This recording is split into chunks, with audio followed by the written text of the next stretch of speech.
Assalamualaikum everyone. Okay, no one has joined. Participants is only me. Right, let's wait. Alright, Assalamualaikum everyone. बाकी भी join कर लें तो फिर हम स्टार्ट करते हैं, ताकि फिर हमें ब्रेक ना लगे बीच में। चलें जी, लेट्स स्टार्ट। बाकी फिर ज्वाइन करते रहेंगे। आई होप आवाज़ क्लियर होगी सबके पास। वेरीफाई कर दें एक दफ़ा। And let me open code blocks. Might take some time code blocks open होने में। जब तक आप मुझे बताएं क्या पढ़ रहे थे हम लास्ट क्लास में, कहाँ पर हमने बात छोड़ी थी। लास्ट क्लास में आई थिंक क्विज़ हुआ था हमारा, यस एंड यस 136 ये कह रहे हैं। 136 का नाम नहीं आ रहा, but okay I will call you 136। 136 is saying कि ओके फंक्शंस पढ़ रहे थे and you are right. Functions में हम काफ़ी डिटेल में हम चले गए थे। We specifically also dealt with input to the function as well, और फंक्शन रिटर्न क्या करता है उसके ऊपर भी हम बात कर चुके थे। I hope yes, I think because हम मुझे याद पड़ता है कि हमने रिटर्न का एक क्वेश्चन भी उसमें ऐड किया था फंक्शन के अंदर। रिटर्न हमने कहा था सिर्फ एक ही वैल्यू रिटर्न की जा सकती है फंक्शन से, एक से ज़्यादा वैल्यूज़ रिटर्न नहीं की जा सकती। और इनपुट आप जितनी चाहे दे सकते हैं, लेकिन वो मैच करनी चाहिए। जो इनपुट आप नीचे से देंगे मेन फंक्शन से, वही ऊपर जो है वो आपके फंक्शन के पास जानी चाहिए। दो तीन और चीज़ें मेरे जहन में आई हैं आपके फंक्शन से रिलेटेड, उन पर भी आज हम बात करते हैं। मैं ज़रा फाइल ओपन कर लूँ। कौन सी फाइल पे काम कर रहे थे हम, करीबन नाम याद है? Right, I think this one, this was the file. let me share the screen. All right, hopefully screen is visible to you all, and I think you can confirm that this was the code we were working on. थोड़ा सा इसको हम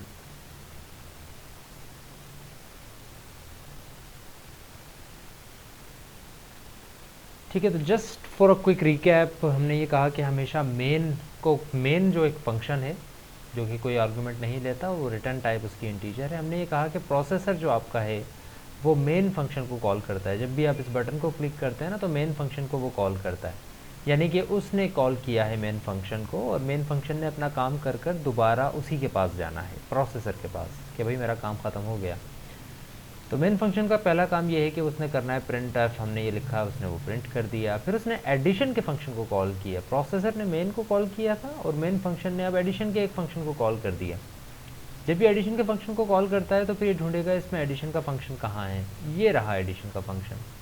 लेकिन ये जिस addition के function को call कर रहा है, वो फंक्शन कोई इनपुट नहीं ले रहा, लेकिन ये एडिशन का फंक्शन तो एक इनपुट ले रहा है। ठीक है। सो अगर आप ये कहते हैं कि भाई एक एडिशन का फंक्शन है और वो इनपुट ले रहा है, जबकि यहाँ पर वो इनपुट नहीं ले रहा, तो फिर ये कौन सा एरर होगा बताएं ज़रा। It's going to be not a logical error, it's going to be a compilation error per se. Compiling error आएगा ये। I am not specifically talking about कि किस तरह का, कौन सी कैटेगरी का एरर है, बट आई वाज आस्किंग कि किस जगह पर एरर आएगा। तो रन टाइम पर तो एरर नहीं आएगा। ऐसा नहीं हो सकता कि आपका कोड रन हो जाए और उसके बाद रन ना जो है वो होना शुरू हो जाए। जैसे कि हमने चला कर देखा था इसको, और इसके अंदर देखें यहीं पर कंपाइलिंग के टाइम पर ही एरर आ गया था। इसने चला कर मुझे नहीं दिया था और फिर कहीं अटक गया हो, यानी कि रन टाइम एरर नहीं था, बल्कि it was simple compilation error. So like I said के एडिशन के फंक्शन को कॉल किया जाएगा तो ये एरर आ जाता है। वो कहता है कि ऐसा कोई एडिशन का फंक्शन मौजूद नहीं है। हाँ, लेकिन अगर मैं कहता हूँ कि एक ऐसा एडिशन को फंक्शन के ऐसे एडिशन को कॉल कर रहा हूँ जो कि दो इनपुट ले रहा है, दोनों इंटीजर टाइप की, तो मैं यहाँ पे दो इंटीजर दे देता हूँ, से 54 और 87। तो अब क्या होगा, ये 54 क्यू में सेव हो जाएगा और 87 डब्ल्यू में सेव हो जाएगा। इस एडिशन के फंक्शन को कॉल किया जाएगा। अब अपना ये काम स्टार्ट करेगा। ये एडिशन क्या करता है, इसने इनसाइड एडिशन प्रिंट करना है। फिर इसने एक वेरिएबल बनाया अपने लिए वी, इसको नाम दे दिया। उसमें इसने क्यू और डब्ल्यू को ऐड कर दिया। क्यू की वैल्यू 54 आ गई थी इसके पास, और इसकी वैल्यू 87 आ गई थी। वी में आ गया what ever the result is 143, what ever जो भी रिजल्ट है। और फिर आखिरी चीज़ इसने कहा रिटर्न वी। तो जब ये रिटर्न v करता है तो इसका मतलब है कि v की जो वैल्यू है वो रिटर्न हो जाए। अब v चूँकि इंटीजर है तो आप इसकी वैल्यू अगर रिटर्न करवा रहे हैं तो the return type of your function should be integer as well.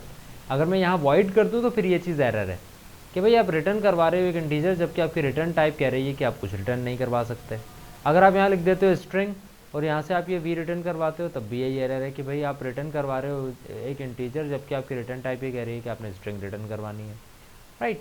सो ये चीज़ें मैच करनी चाहिए, जो चीज़ आप रिटर्न करवा रहे हो उसी तरह की आपकी रिटर्न टाइप भी होनी चाहिए। अगर इसमें कोई इश्यूज़ आ गए, कंपेटेबल नहीं हुई, तो फिर इसमें जो है आपका प्रोग्राम जो है वो सही से बिहेव नहीं कर सकेगा।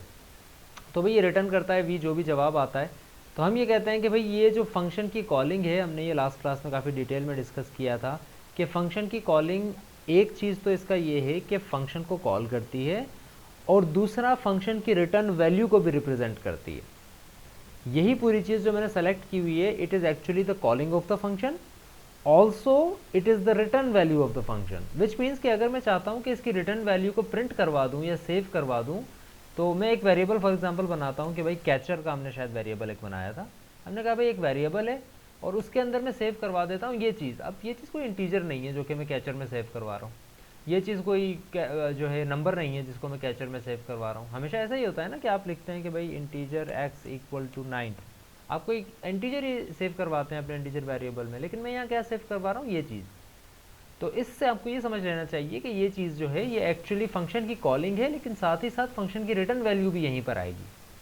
तो फंक्शन की रिटर्न वैल्यू भी यही है। अगर मैं चाहता हूँ इसको सिर्फ प्रिंट करवा दूँ तो मैं जिस जगह प्रिंट कर सकता हूँ ना, एज फॉर एग्जाम्पल एक्स को मैं प्रिंट करना चाहता हूँ, तो मैं प्रिंट किस तरह करता हूँ, मैं प्रिंट इस तरह करता हूँ एज एन इंटीजर अगर मैं करना चाहूँ, यस। सो ये एक्स की वैल्यू प्रिंट हो जाएगी। तो जैसे आप एक सिंपल इंटीजर को सेव प्रिंट करते हैं, उसी तरह आप इस फंक्शन को भी प्रिंट कर सकते हैं। क्यों? क्योंकि ये फंक्शन एक इंटीजर वैल्यू रिटर्न कर रहा है। अगर मैं इसको उठा के यहाँ पर पेस्ट कर दूँ तो इट्स द सेम थिंग। अब भी ये वही काम कर रहा है। ये क्या कर रहा है, इंटीजर वैल्यू प्रिंट कर रहा है, किसकी, इस चीज़ की। और ये चीज़ क्या है, ये फंक्शन की रिटर्न वैल्यू है। यानी कि यहाँ पर आकर ये रुक जाएगा, वो कहेगा इंटीजर वैल्यू प्रिंट करूँ, लेकिन किसकी, तो वो कहेगा कि भाई एडिशन के पास जाओ, वो देगा आपको value. As an integer print करूँ x की value, as an integer print करूँ 15, एज एन इंटीजर प्रिंट करूँ क्या, वो कहता है एडिशन के पास जाओ, वहाँ पे मिलेगी आपको वैल्यू। ये एडिशन को कॉल किया जाता है, सारी वैल्यूज़ होती हैं और यहाँ से इसको वैल्यू जो रिटर्न हो जाती है वो ये प्रिंट कर देता है।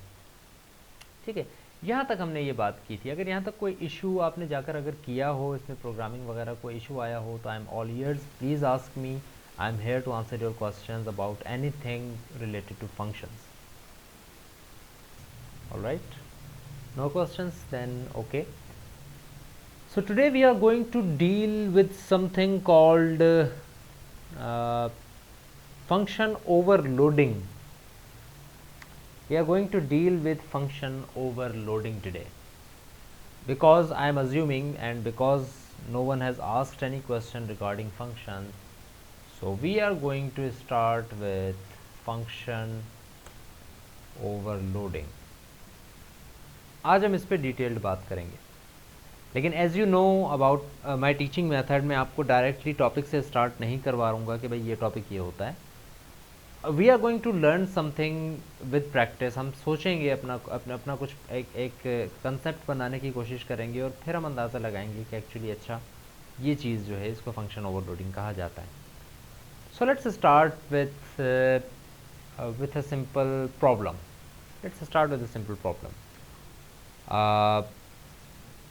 इन्हीं चीज़ों को लेकर चलते हैं हम ये कहते हैं, मैं अब कोड कर रहा हूँ और मैं साथ साथ बताता नहीं जाऊँगा आपको, और आप ख़ुद समझते जाएं कि मैं एक्चुअली क्या कर रहा हूँ, और फिर हम फंक्शंस के ऊपर आएंगे। बेसिक आइडिया मैं आपको बता देता हूँ। बेसिक आइडिया ये है, और फिर मैं कोड करता रहूँगा, कोई क्वेश्चन हो तो बीच में आप पूछते रहिएगा। बेसिक आइडिया ये है कि आई वांट अ प्रोग्राम जो कि यूज़र के दिए हुए नंबर्स को ऐड करे। यूज़र अगर देता है 4 और 5 तो वो कहते हैं 9। यूज़र अगर कहता है 10 और 12 तो वो कह देते हैं 22। यूज़र अगर कहता है 1, 2 और 3 तो मेरा फंक्शन जवाब दे दे 6। यूज़र अगर कहता है 7, 8, 15 और 32 तब भी वो जवाब दे दे। माई पॉइंट इज़ कि मैंने यूज़र से पहले ये पूछना है कि आप कितनी वैल्यूज़ एंटर करना चाहते हो। यूज़र अगर कहता है 10 वैल्यूज़ एंटर करनी है तो मुझे उससे 10 वैल्यूज़ लेनी है। ठीक है, मैं उससे 10 वैल्यूज़ लूँगा और फिर मुझे क्या करना है, फिर मुझे उन सबको ऐड करना है। ठीक, लेकिन मैं अभी 10 तक नहीं जा रहा हूँ और ना ही जो है वो मैं 11-12 तक जा रहा हूँ, मैं सिर्फ 3 तक जा रहा हूँ। मैं कहता हूँ यार 3 वैल्यूज़ जो है ना उनको ऐड करना है सिर्फ। एक भी ये चले 3 से बढ़ा देते हैं, 4 कर देते हैं। 4 वैल्यूज़ वो ऐड करवा सकता है, 2 भी करवा सकता है, 3 भी करवा सकता है और 4 भी करवा सकता है, दैट्स इट, उसके अलावा नहीं। ठीक है, सो ये अब मैं कोड करने जा रहा हूँ आपके सामने using functions, and let's stick with what I am going to tell you.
नहीं जी, ये एरर तो नहीं है, मुझे कह रहे हैं कंडीशन एरर है।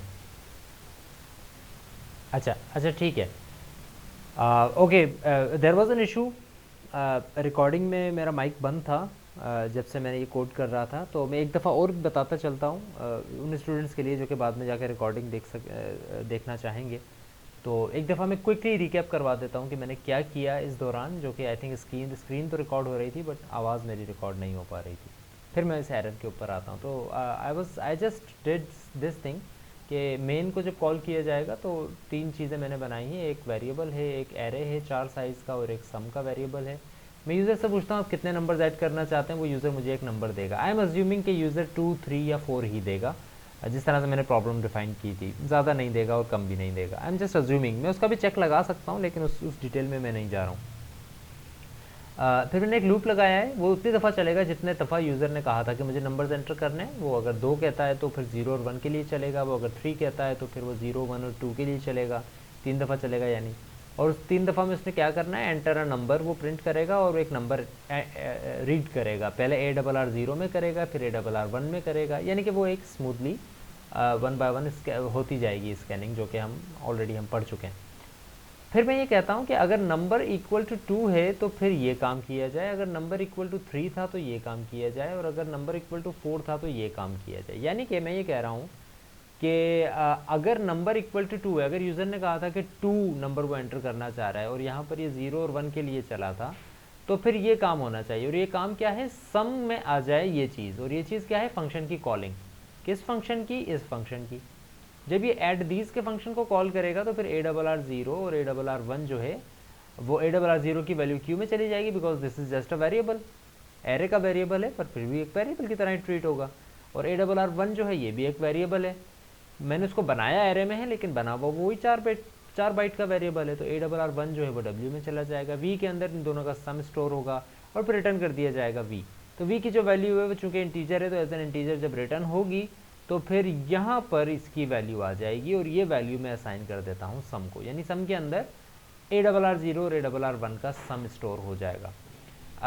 ब्रैकेट्स का कोई इशू नहीं होता है, अगर आप चाहें, आपके पास एक ही स्टेटमेंट है तो आप उसको चाहें ब्रैकेट में लिखें या ना लिखें, बस ब्रैकेट इसलिए लगाए जाते हैं अगर आपकी एक से ज़्यादा स्टेटमेंट्स हैं इफ़ के ब्लॉक के। इफ़ के ब्लॉक में अगर एक से ज़्यादा स्टेटमेंट्स हैं तो फिर आपको एक ब्रैकेट लगाना पड़ेगा, ये बताने के लिए कि इस कंडीशन के ट्रू होने पे ये सारा काम होना है। अगर आपके पास सिर्फ एक ही स्टेटमेंट है तो बेशक आप ब्रैकेट्स ना लगाएं और आप सिर्फ ये कहें कि भाई अगर ये चीज़ ट्रू है तो ये काम करो, दैट्स इट। तो अगर आप 10 स्टेटमेंट्स अब अगर लिखोगे ना, तो अब इसके ट्रू होने पर सिर्फ ये काम करेगी, ये चीज़ इसके इफ़ के अंदर नहीं आएंगी। सिर्फ पहली स्टेटमेंट को कंसिडर किया जाएगा कि वो इस कंडीशन पे चल रही है, अदरवाइज बाकी सारी जो है वो इस कंडीशन पर नहीं है, ये बाहर लिखी हुई है इससे। ठीक है। सो अगर आपके पास सिर्फ एक ही स्टेटमेंट है तो you can just right it without brackets.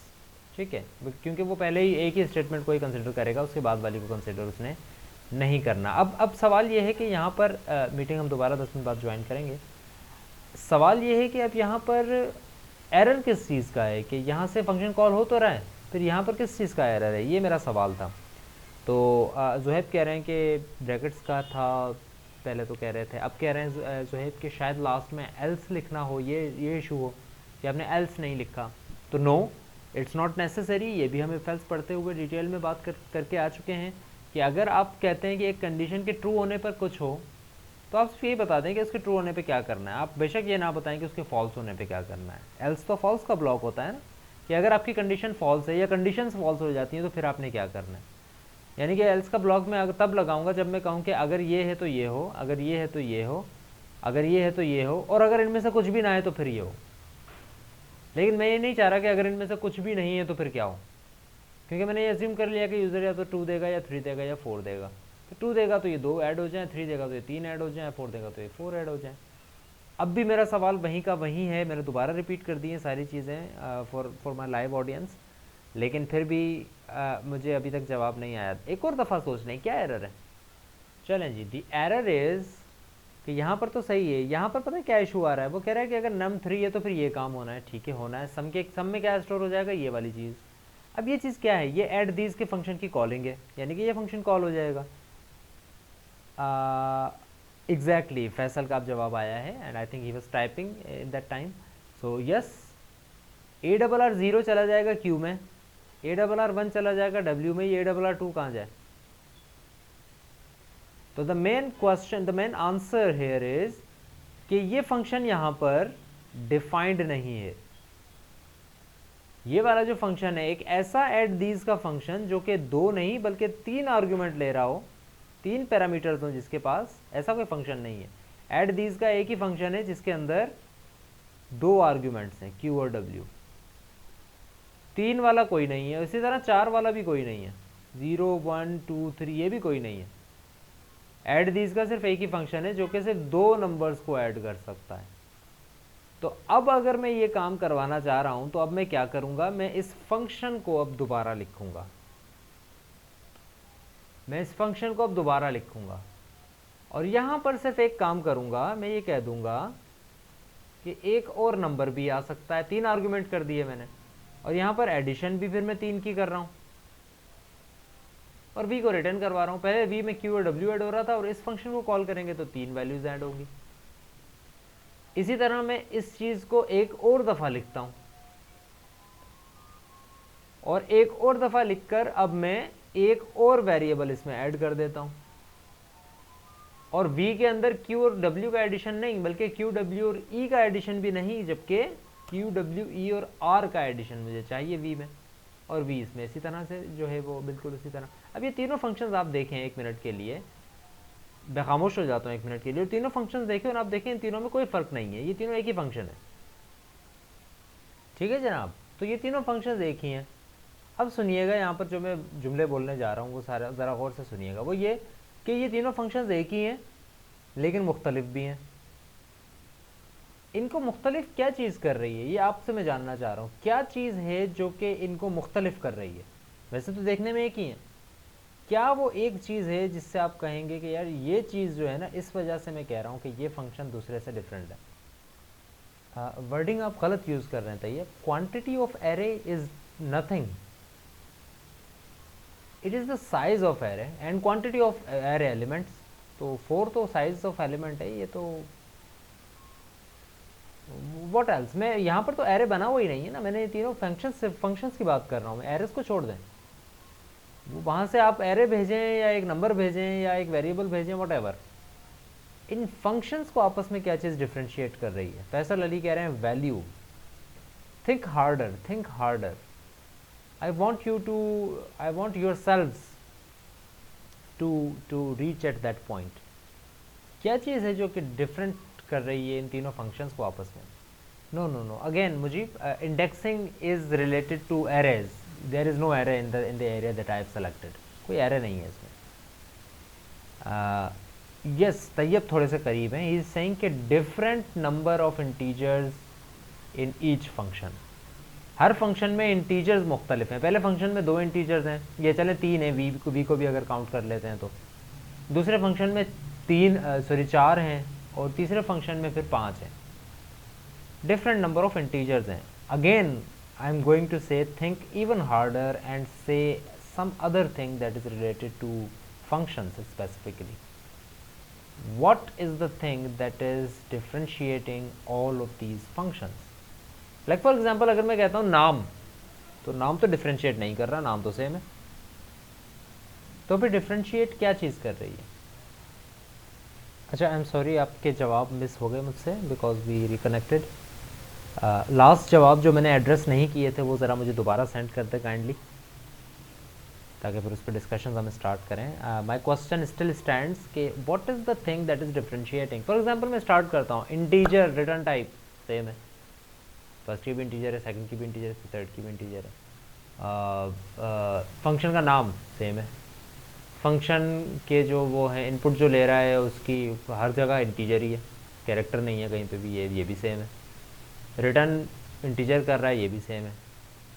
काफ़ी हद तक मैं चीज़ें डिस्कस कर चुका हूँ और अगेन माय क्वेश्चन स्टैंड्स कि मुझे एक ऐसा जवाब चाहिए जो कि वाकई आप टर्मिनोलॉजी ऐसी यूज़ करें जो कि हमने पढ़ी है कि what is the thing that is differentiating between all of these functions. What is V? अच्छा, V, yes, V is same for all functions, yes, V integer है सब फंक्शंस में, v की वैल्यू चेंज हो जाएगी, लेकिन v की value change तो फंक्शन की बेस पे थोड़ी ना हो रही है, वो तो इनपुट की बेस पे हो रही है। यूज़र 1 2 देगा तो वो 3 हो जाएगी, यूज़र 3 5 देगा तो 8 हो जाएगी। वो तो v की वैल्यू तो खैर यूज़र की इनपुट पे चेंज हो रही है। अगेन आप फिर दूर होते जा रहे हैं, तैयब काफ़ी करीब थे लेकिन फिर दूर होते जा रहे हैं। आपका जवाब था पिछला, मैं आपको रिपीट करवा दूँ, आपका जवाब ये था कि आप कह रहे थे कि नंबर ऑफ़ इंटीजर्स डिफरेंट हैं हर एक में, किसी में 3 बने हुए हैं, किसी में 5 बने हुए हैं, किसी में 4 बने हुए हैं। गुड, फैसल अली कुछ ज़्यादा ही करीब पहुंच गए हैं, but again the correct answer is not still there. I am assuming कि आप वो इतना अच्छा जवाब नहीं दे सकेंगे, बट थोड़ा सा मेहनत करके आप इतना करीब पहुंच चुके हैं। फैसल अली कह रहे हैं पैरामीटर्स आर डिफरेंट, ठीक है, लेकिन इसका चले मैं आर्गूमेंट देता हूँ, मैं बहस करता हूँ ना। मैं कहता हूँ पैरामीटर डिफरेंट नहीं है, हर जगह इंटीजर ही तो है पैरामीटर, डिफरेंट क्या है? वो ऊपर भी इंटीजर ही है, नीचे वाले में भी इंटीजर ही है, फिर भी इंटीजर ही है, हर जगह इंटीजर ही है पैरामीटर। तो आप कैसे कह रहे हैं पैरामीटर डिफरेंट है? बताएं ज़रा इसका जवाब। चलें मैं बता देता हूँ आपको। By the way I am impressed कि आप लोग इतना करीब पहुँच गए थे इस जवाब के। ऑब्वियसली वो वर्ड्स आप नहीं बोल पा रहे। Everything in the function is same except the number of parameters, not the parameter itself, हर जगह इंटीजर है, not the data type of parameter as well. What's the difference? The difference is the number of parameters. The first function is getting 2 parameters. The second function has 3 parameters. Third function has 4 parameters. Right? And this concept of defining another function with the same name with different number of parameters is known as function overloading. अगर आप एक ही नाम के एक से ज़्यादा function बना दें और उसमें फ़र्क क्या रखें, उसमें नंबर ऑफ पैरामीटर्स चेंज कर दें, तो ऐसे फंक्शन को, ऐसे कंसेप्ट को फंक्शन ओवरलोडिंग कहा जाता है। अब सुनिएगा, अब मैं आपको सिर्फ बातें बता सकता हूँ, सारी बातें, एक दो बातें और कर लेंगे इसके अंदर, इम्प्लीमेंट कर लेंगे, वरना मैं बता रहा हूँ आपको सिर्फ। अगर मैं ये कहता हूं कि दो फंक्शन के नाम सेम है, नंबर ऑफ पैरामीटर भी सेम है, और दोनों पैरामीटर हैं भी इंटीजर, लेकिन दोनों फंक्शन की रिटर्न टाइप डिफरेंट है, ये भी फंक्शन ओवरलोडिंग है।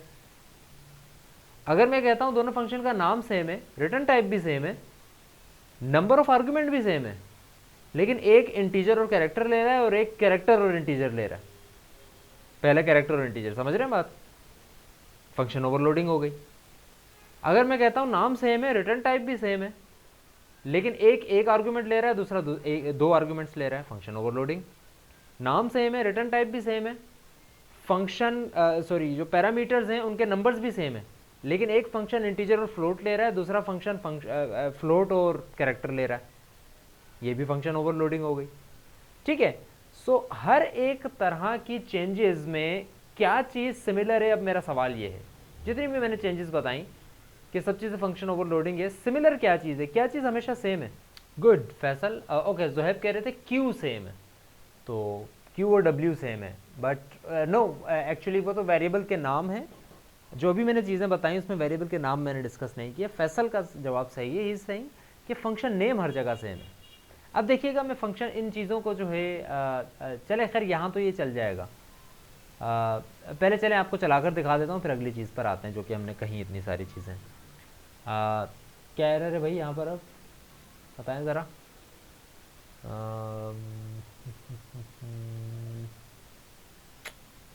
क्या एरर आ रहा है इसमें? सपोर्ट नहीं कर रहा फंक्शन ओवरलोडिंग को। Too few arguments to function at these, too few arguments, how come? int w, int e, qw at these was here, previous definition was here, too few arguments declared here.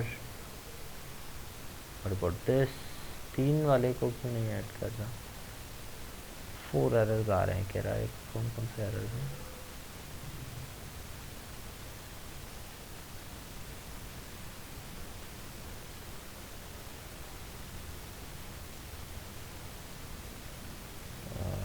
कोई बड़ा technical error है जो कि हमें नज़र नहीं आ रहा फ़िलहाल।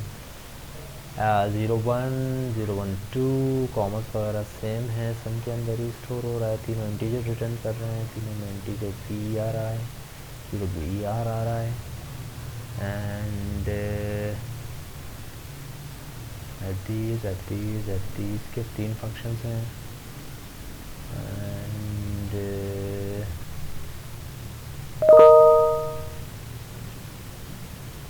previous definition was here, conflicting types of at these. Okay.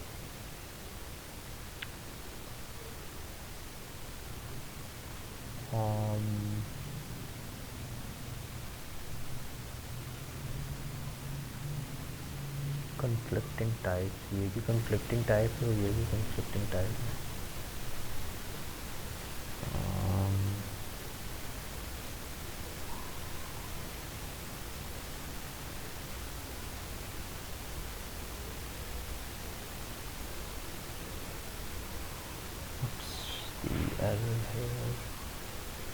Okay, let's get into some.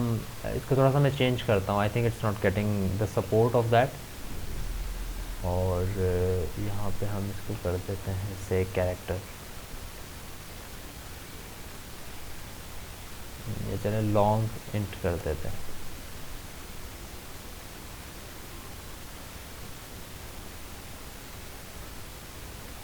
तो ये फ्लोट होना चाहिए फिर.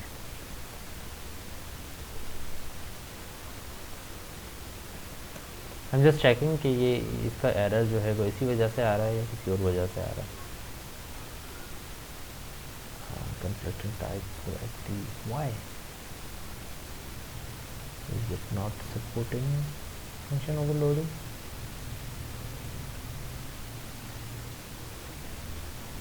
Okay, give me a minute. Alright guys, so the error is कि इसमें प्रोग्राम की कोई गलती नहीं है, इसमें गलती मेरी है. गलती ये हो गई है हमसे, मुझसे सॉरी. हमने ये चीज़ सीख तो ली, but actually I got confused कि it is only a feature of C++. ये C का फीचर नहीं है. आप फंक्शन ओवरलोडिंग नहीं कर सकते C के अंदर. ठीक है जी, तालियां होनी चाहिए इस बात पे कि हमने इतनी लंबी बात की और ये सारी चीज़ें सीखी, but now I am seeing कि ये चीज़ C++ में अवेलेबल है, C में अवेलेबल नहीं है. बिकॉज C++ के अंदर कुछ एडिशनल फीचर्स हैं जो कि C के अंदर एग्जिस्ट नहीं करते हैं. और जो फंक्शन ओवरलोडिंग का जो है कंसेप्ट है ये C++ के अंदर है. But it's not going to waste. हम इस अपने टाइम को वेस्ट नहीं होने देंगे. हम इस चीज़ को दोबारा से पढ़ेंगे, बल्कि इसको रेफ़र करेंगे दोबारा जब हम स्टार्ट करेंगे C++. सो अब हमारे लिए लाजमी हो गया है कि हमने लास्ट वीक में C++ के ऊपर भी काम करना है, राइट, ताकि आपके अगले कोर्स में भी थोड़ी सी मेहनत वो हो जाए, हेल्प हो जाए, और हम इन चीज़ों को भी यूज़ कर सकें जो चीज़ें अभी हमने यूज़ की हैं, जो कि हम थियोरेटिकल पढ़ चुके हैं, लेकिन हमें उसकी इम्प्लीमेंटेशन हम नहीं कर पा रहे हैं C के अंदर. लैंग्वेज लिमिटेशन आ गई हैं. But you should know about the concept, and the concept is this. I am just repeating the concept, and then we will move on to the next topic. That a function defined with different names, a function defined with different list of parameters या फिर different return type is known as function overloading. Function को overload कर देते हैं आप, यानी कि उस फंक्शन की एक डेफिनेशन के बजाय एक से ज़्यादा डेफिनेशन दे देते हैं आप, लेकिन वो फंक्शन फिर डिफरेंट फंक्शन होता है. वो यही फंक्शन नहीं होता, वो डिफरेंट हो जाता है. एक चीज़ जो मैं एक और आपको बताना चाह रहा था इसके अंदर, I am removing all the things that are related to function overloading now, and let's just stay here and do some old things like, मैं इस फंक्शन को उठाता हूँ और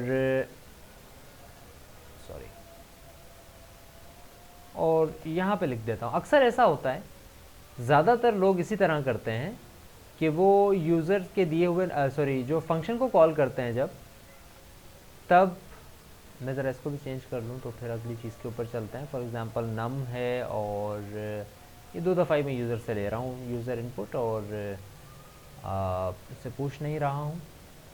और sum equals to add these, और उसके अंदर ARR0 और ARR1 को मैं भेज देता हूँ, और फिर प्रिंट करवा देता हूँ मैं सम को, %d सम को मैं प्रिंट करवा देता हूँ, दैट्स इट। सो यहाँ तक आई थिंक आपको बात समझ में आ रही होगी। नम का अब कोई काम नहीं है, सिर्फ एरे का काम था। ठीक है जी। सो अब ये फंक्शन कॉल होता है, ऐड दीज का फंक्शन कॉल होता है, और वो यहाँ पे कॉल करता है, क्यू में चली जाती है ARR0 की वैल्यू, ARR1 की वैल्यू W में चली जाती है, ऐड होते हैं, V से वैल्यू रिटर्न होकर सम में आ जाती है और प्रिंट हो जाती है। अब मैं जब इसको चलाता हूँ,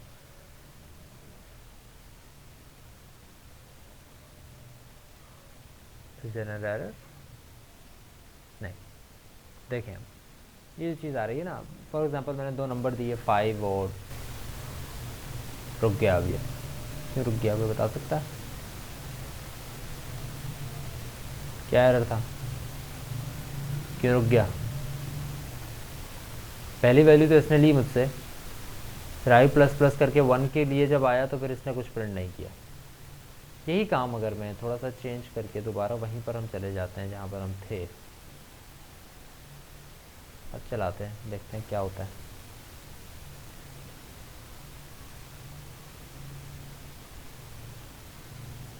again it's getting stuck, why? क्या गलती की है मैंने? ओके यस, यहाँ पर M% भी तो आएगा। ठीक ठीक ठीक, M% आता है ना स्कैन के साथ, किसी भी वेरिएबल के नाम के साथ। बता नहीं रहे हैं हम भी, सुन रहे हैं सिर्फ। तो 5 और 3 में भेजता हूँ और ये 8 आ जाता है यहाँ पे। इसकी मैं जगह चेंज कर देता हूँ, इसको मैं एंड में ले आता हूँ यहाँ पे। अब चलाते हैं, 12 और 3 15 आ रहा है जवाब। कोई इशू आपको सामने बज़ाहिर नज़र नहीं आ रहा है इसमें कि इसमें जो है this is a different thing, और बाद में लिखने से कोई फ़र्क पड़ता है या पहले लिखने से कोई फ़र्क पड़ता है, लेकिन it's a compilers feature. Arm C++ के अंदर ये चीज़, चलें देखें हम आर्म C++ को जब डील करते हैं तो हम यू रिमेंबर हम क्या काम करते हैं, हम ओपन करते हैं कमांड प्रॉम्प्ट। तो हमारी ये फ़ाइल कहाँ रखी हुई है, मैं वहाँ से कमांड प्रॉम्प्ट ओपन करता हूँ। फ़ाइल का नाम क्या है, फ़ाइल का नाम ज़रा याद रख लें, ASWQ।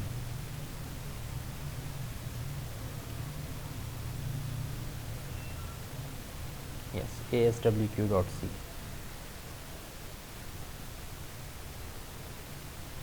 ASWQ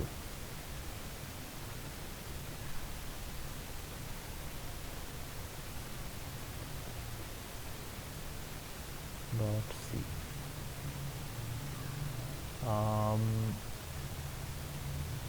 Control X, save। क्या एरर आ रहा है इसमें? तो ऑलरेडी कोई अजीब सा एरर मुझे नज़र आ रहा है, 12th लाइन पे गया है कोई एरर है।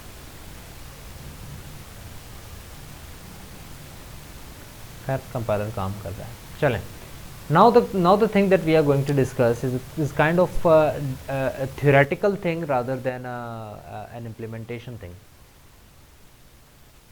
आप इस कोड को देखें, और फर्स्ट ऑफ ऑल सबसे पहले क्या होता है, प्रोसेसर मेन को कॉल करता है। जब प्रोसेसर मेन को कॉल करता है तो इसने 2 वेरिएबल डिफाइन कर दिए, 5 वेरिएबल्स बेसिकली, एक 4 एरे में है और एक सम है जो 5वां वेरिएबल है आपका। Int i equal to 0, i less than 2, i plus plus आपके पास ये है, क्या कहते हैं इसको, एक लूप चल रहा है, आप 2 वैल्यूज़ इंटर करवाते हैं यूज़र से, आप ये फंक्शन कॉल कर देते हैं ARR01 का। अब देखें होता क्या है, ARR0 चला जाता है क्यू में, ARR1 चला जाता है W में। जब ये पूरी चीज़ कंपाइल होती है ना, तो कंपाइलेशन यहाँ से स्टार्ट होती है। कंपाइल जब कर रहे होते हैं, जब इसको हम कन्वर्ट कर रहे होते हैं मशीन लैंग्वेज के अंदर, तो भाई इसका मतलब क्या है, कन्वर्ट कर दिया।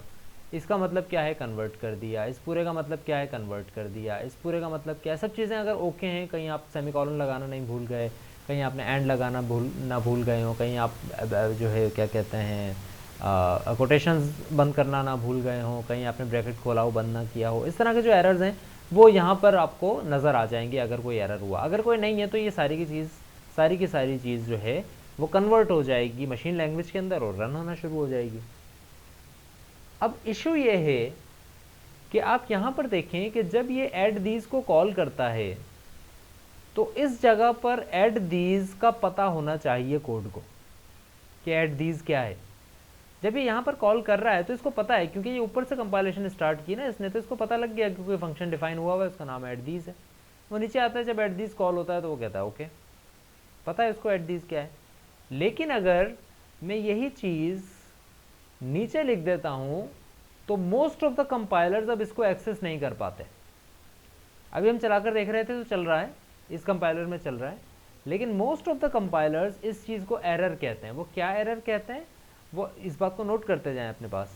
वो एरर ये कहते हैं कि हमने भाई कंपाइलेशन यहाँ से स्टार्ट की, ये चीज़ हुई सही, ये भी सही है, ये भी सही है, ये भी सही है, ये भी मुझे पता है प्रिंटएफ क्या होता है क्योंकि आपने stdio को इंक्लूड किया हुआ है, मुझे पता लग गया प्रिंटएफ क्या होता है, स्कैनएफ क्या होता है मुझे पता है, %d क्या होता है, ARRI क्या है आपने डिफाइन किया हुआ है मुझे पता है, सब कुछ पता है। लेकिन जब वो इस पर आता है वो कहता है यार ऐसा तो कोई फंक्शन ना stdioh में है, ना आपने कहीं लिखा है, ये फंक्शन कैसा फंक्शन है। ठीक है, अब यहाँ पर इशू आ जाता है, वो ये कहते हैं कि यार ये ऐड दीज नॉट रिकॉग्नाइज्ड। फिर प्रोग्रामर सर पकड़ के बैठ जाते हैं कि यार मैंने तो कोड डिफाइन किया हुआ है, जो फंक्शन डिफाइन किया हुआ है, फिर भी ये नहीं चल रहा। तो मेजरली इशू जो आता है वो यही आता है कि आपने फंक्शन को कॉल पहले कर लिया, उसकी डेफिनेशन एक स्ट्रक्चर में बहुत बाद में लिखी हुई है। अगर स्ट्रक्चर के अंदर भी उसकी जो सारी की सारी इम्प्लीमेंटेशन है, सारी की सारी जो कंपाइलेशन होती हुई आ रही है, उसमें जो काम हो रहा है उसका कंपाइलर को पहले से पता है तो दैट्स ओके। अगर कंपाइलर को बाद में पता लगना है तो ऑब्वियसली वो एरर देगा, वो कहेगा मुझे नहीं पता।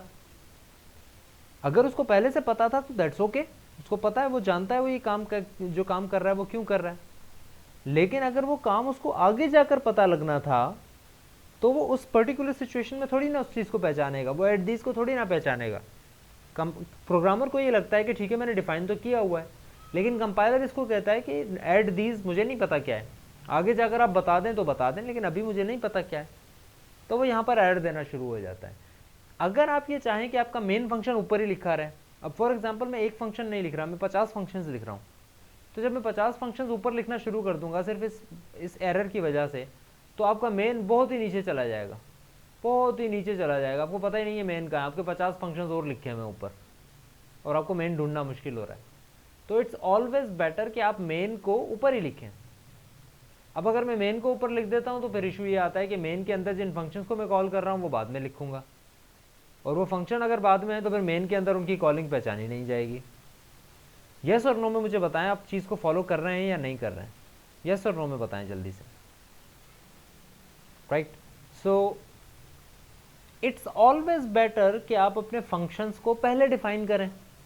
लेकिन अब हमारे सामने दो चीज़ें आ रही हैं। अगर मैं फंक्शन को पहले डिफाइन कर देता हूँ, नहीं खैर सॉरी, दो चीज़ें आ रही हैं मेरे पास। वो ये कि मैं ये चाह रहा हूँ कि फंक्शंस को पहले डिफाइन करूँ ताकि मेन इसको पहचान सके, और दूसरी चीज़ मैं ये चाह रहा हूँ कि मेन हमेशा ऊपर लिखा रहे ताकि मुझे पढ़ने में आसानी हो मेन को, कि भाई काम कहाँ से स्टार्ट हो रहा है। अब ये दो चीज़ें कन्फ्लिक्टिंग है, कॉन्ट्राडिक्टिंग है एक दूसरे के। मैं ये कह रहा हूँ कि भाई फंक्शंस ऊपर लिखने चाहिए मुझे ताकि मेन उनको पहचान सके, और फिर मैं ये भी कह रहा हूँ कि मेन को ऊपर होना चाहिए। तो अब ये दोनों चीज़ें तो एक साथ नहीं हो सकती, या तो मेन ऊपर होगा या फंक्शंस ऊपर होंगे। तो इस चीज़ से बचने के लिए एक अच्छी प्रोग्रामिंग प्रैक्टिस ये कहती है कि आप फंक्शंस को डिफाइन बाद में ही करें, लेकिन उनको डिक्लेयर पहले कर दें। फंक्शंस को डिफाइन बाद में ही करें लेकिन डिक्लेयर पहले ही कर दें। अब डिक्लेयर कैसे होता है फंक्शन उसी तरह से डिक्लेयर होता है जिस तरह से आप फंक्शन को लिखते हैं विदाउट द डेफिनेशन। ये जो चीज़ है ये फंक्शन की डेफिनेशन है और ये चीज़ उसकी डिक्लेरेशन है। इसको ऐसे ही समझें कि भाई अगर मैं ये चाहता हूं x = 0 तो ये कहेगा भाई x क्या है, तो फिर मुझे x को इससे पहले डिक्लेयर करना पड़ेगा। कभी भी मैं ऐसा तो नहीं कर सकता कि मैं कह दूं x इक्वल टू 0 और फिर नीचे जाके कहूँ इंट x, ये चीज़ तो गलत है कि भाई यहाँ पर क्या है फिर x, ये वही एरर है, एग्जैक्टली ये वही एरर है जो कि अभी मैं आपको बता रहा था कि एट दीज के बाद अगर लिखी हुई है डेफिनेशन तो ये इसको थोड़ी पहचानेगा। तो अगर आप डिक्लेयर बाद में कर रहे हो तो ये इसको थोड़ी पहचानेगा पहले। तो हम क्या करते हैं, हम ये कहते हैं कि भाई इंटीजर x को आप पहले डिफाइन करते हैं और फिर उसको डिक्लेयर करते हैं और फिर उसको डिफाइन करते हैं। This is the declaration and this is the definition. इसी तरह अगर आपने एक फंक्शन को डिक्लेयर करना है, आप सिर्फ इसकी प्रोटोटाइप जो है, इसको हमने प्रोटोटाइप कहा था, रिमेंबर, याद है, इसकी प्रोटोटाइप को आप मेन से पहले लिख दें, दैट्स इट। आप अगर मेन को लिखने से पहले सिर्फ ये बता देंगे कि भाई एक फंक्शन में डिफाइन करूंगा आगे जाके जिसके अंदर जिसका नाम ये होगा, जिसकी रिटर्न टाइप इंटीजर होगी और जिसके अंदर q और w दो इंटीजर्स एज एन आर्गुमेंट आएंगे, ताकि ये यहाँ पर इसका ये एरर ना दे कि भाई ये फंक्शन कौन सा है, ये पहचान जाएगा फंक्शन कौन सा है। हाँ, इसको अभी ये नहीं पता होगा कि इस फंक्शन ने करना क्या है। क्यों? क्योंकि अभी ये सिर्फ कंपाइल कर रहा है, करेगा ये तब जब इसको रन किया जाएगा। तो अभी रन तो नहीं किया जा रहा ना, अब सिर्फ कंपाइल किया जा रहा है। अब आपने सिर्फ इसको ये कह दिया कि भाई फंक्शन डिफाइन कर रहा हूं मैं, हौसला रखो थोड़ा, क्योंकि मैंने डिक्लेयर कर दिया है, पहले से मैंने डिक्लेयर कर दिया है। तो अब मेन ये एरर नहीं देगा कि भाई आपने डिफाइन ही नहीं किया है, एट दीज क्या है, उसे पता है एट दीज क्या है, बस उसको उसने करना क्या है वो उसको नहीं पता, वो आगे चल के पता लगेगा। तो जितने भी फंक्शंस आपने डिफाइन करने हैं उनकी प्रोटोटाइप पहले लिख दें। अगर उनकी प्रोटोटाइप पहले लिख देंगे तो फिर मेन को ये आइडेंटिफाई करना बहुत आसान हो जाएगा कि कौन से फंक्शन उसके पास हैं ऑलरेडी डिक्लेयर्ड और कौन से नहीं है। अगर आपने डिक्लेयर कर दिया है तो मेन ये एरर आपको नहीं देगा कि आप किसी फंक्शन का उसको नहीं पता कि क्या है। हाँ, अगर आप ये भी नहीं लिखते हैं तो फिर एरर है। तो इट्स ऑलवेज बेटर। अब देखें दोनों चीज़ें हमारी अचीव हो गई। हमने मेन को सब फंक्शन से पहले भी लिख दिया, कोई इतनी लंबी चौड़ी कहानी नहीं है मेन से पहले कि सब फंक्शंस आ रहे हैं उसके बाद आखिर में मेन आ रहा है, मेन पहले ही आ रहा है। लेकिन ये एरर भी जो है वो ओमिट हो गया कि मेन पहचान नहीं रहा आपके फंक्शंस को। तो फंक्शंस को आप डिक्लेयर पहले कर दें और उसकी डेफिनेशन बाद में लिखें। और एक और बड़े मज़े की बात वो ये कि जब आप डिक्लेयर कर रहे हो ना, अब मेरी बात को गौर से सुनिएगा, जब आप डिक्लेयर कर रहे हैं फंक्शन को सिर्फ, तो लाजमी नहीं है कि आप उनके वेरिएबल का नाम भी दें, लाजमी नहीं है। आई एम अगेन रिपीटिंग, लाजमी नहीं है। आप लिख दें, कोई इशू नहीं है, लेकिन लाजमी नहीं है।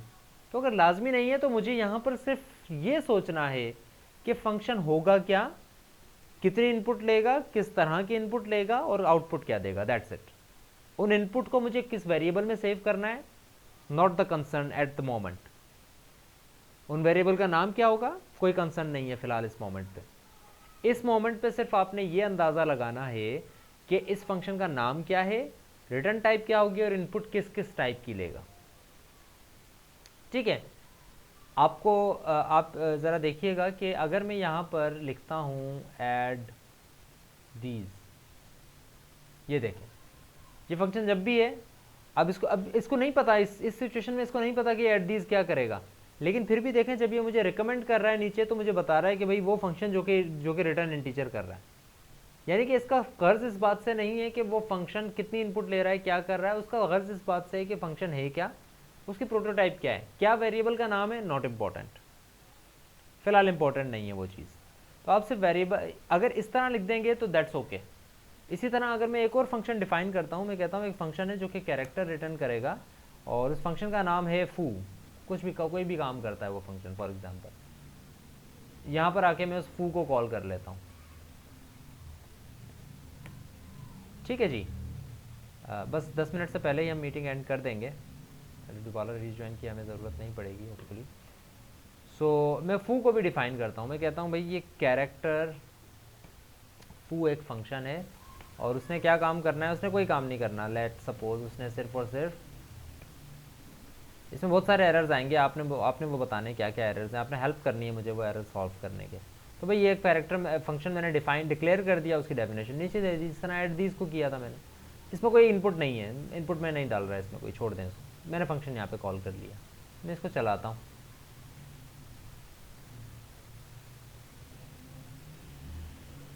ठीक है, कोई एरर नहीं है। तो भाई एंटर अ नंबर, ये लूप चल रहा है, मैं कहता हूँ 4, मैं कहता हूँ 6, तो जवाब देता है 10 और ABC डिफरेंट हो जाता है।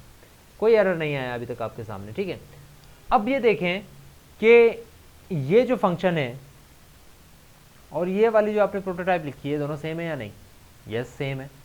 अगर मैं कहूँ कि भाई ये फंक्शन है और यहाँ पर मैं इसका नाम रख देता हूँ से फूड, अब मैं इसको चलाता हूँ, नाम चेंज कर दिया मैंने,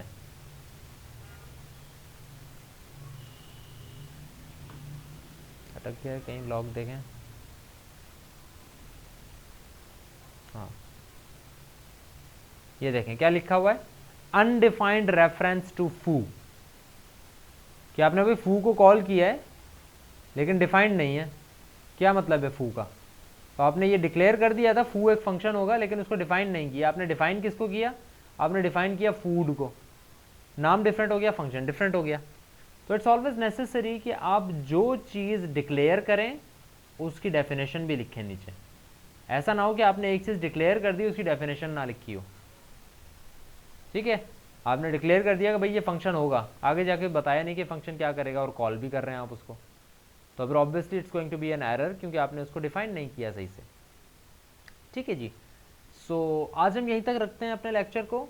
नेक्स्ट लेक्चर में हम पॉइंटर्स वगैरह पे डिस्कशन करेंगे। कल की जो क्लास है ना, it's going to be very very very important. So I would suggest you कि आप बजाय इसके कि अपना ध्यान सिर्फ क्लास में अटेंडेंस के लिए आए और ध्यान कहीं और हो, पूरे ध्यान के साथ आपने कल की क्लास अटेंड करनी है। और उसके अंदर फंक्शंस वगैरह से रिलेटेड इतनी ज़्यादा चीज़ें नहीं है, एक मुख्तलिफ टॉपिक होगा, तो इट्स नॉट नेसेसरी कि आपने ये सब सीखा हुआ हो तभी आपको वो पता लगे। एक्सक्यूज़ मी अ मिनट, मैं कॉल कर लूँ, उसके बाद फिर मैं आपको अनाउंसमेंट बताता हूँ। I have to attend this call, right. So like I was saying कि आपकी next class is very important. Functions या अभी तक की जितने हमने चीज़ें पढ़ी हैं, स्पेशली फंक्शंस और एरेज, अगर ये फंक्शंस और एरेज आपको समझ में नहीं भी आए तो आपको डरने की ज़रूरत नहीं है, अगला पॉइंट आपको फिर भी समझ में आ सकता है। अगर आपको सिर्फ इतना पता है ना कि वेरिएबल्स क्या होते हैं, प्रिंटिंग किस तरह से होती है, स्कैनिंग किस तरह से होती है, तब भी आप अगले टॉपिक को समझ सकते हैं अच्छी तरीके से। सो डोंट गेट ओवरवेल्म्ड कि आपको अभी तक की चीज़ें समझ नहीं आई तो आप नहीं समझ सकेंगे अगली चीज़ें, ऐसा बिल्कुल नहीं है। आप बहुत अच्छे तरीके से समझ सकते हैं कल की क्लास को भी अगर आप चाहें तो। So be present in tomorrow's class with attention, notepad वगैरह अपने साथ रखकर, और it's going to be very interesting as well as very important. Attendance का स्क्रीनशॉट काइंडली मुझे भेज दें। And that's about it from today's class, see you tomorrow.